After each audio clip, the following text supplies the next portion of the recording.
Today I'm going to be talking to Dave Bunworth, long career in general management, marketing, etc. He has planned for retirement.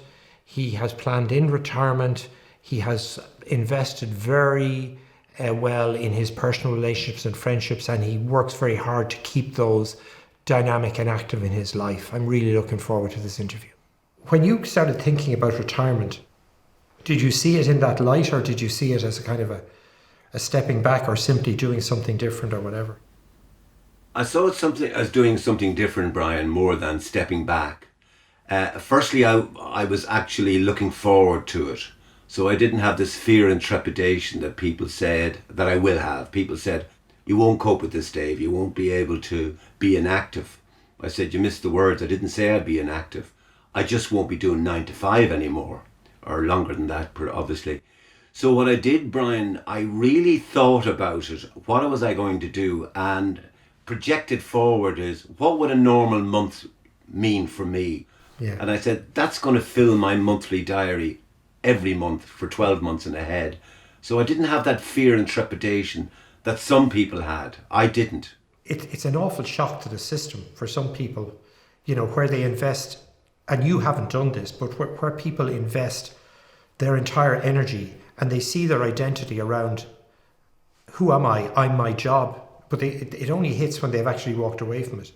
I think, Brian, that is the single biggest danger, is that they become so engrossed in their life for the last 30 years. They see nothing past that.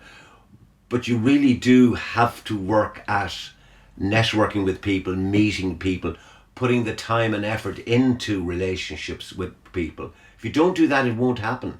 That's absolutely key. It's absolutely key. So I'd ring you, Brian, and say, can we meet for coffee? Will we meet next week? Can we play golf? So if I looked at my diary, it was always fairly full. What would you advise anyone going forward? I've said this all the time, and people say, well, you're fairly gregarious, Dave. That's the way. I have friends who are not gregarious, but they put time and effort into their social life in terms of meeting people, connecting with people. The phone works both ways. You've got to pick up the phone as well. You've got to put yourself out to meet up with people. You've got to give, because some people are quiet and they're insular, and they don't feel like they are happy to just pick up the phone and say, Dave, will we meet for coffee? I'll do that, and I'm not concerned about that.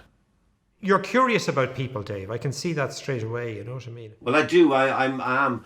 But I also am, Brian, I'm also realistic to see not everybody has this sense of going up and picking up the phone and meeting up with somebody. Some people are quiet and they're unassuming, but sometimes you're better off just to prompt them yourself and pick up the phone to them. Yes, absolutely. Well, listen, good luck, Dave, and good health. Thank you very much indeed, Brian. Thank you. For me, the key takeaway from Dave Bunworth's interview is preparation. Preparation prior to retirement, preparation in retirement, and planning on a monthly, daily basis to ensure that the quality of life that he's experiencing is as rich as is possible at this stage of life.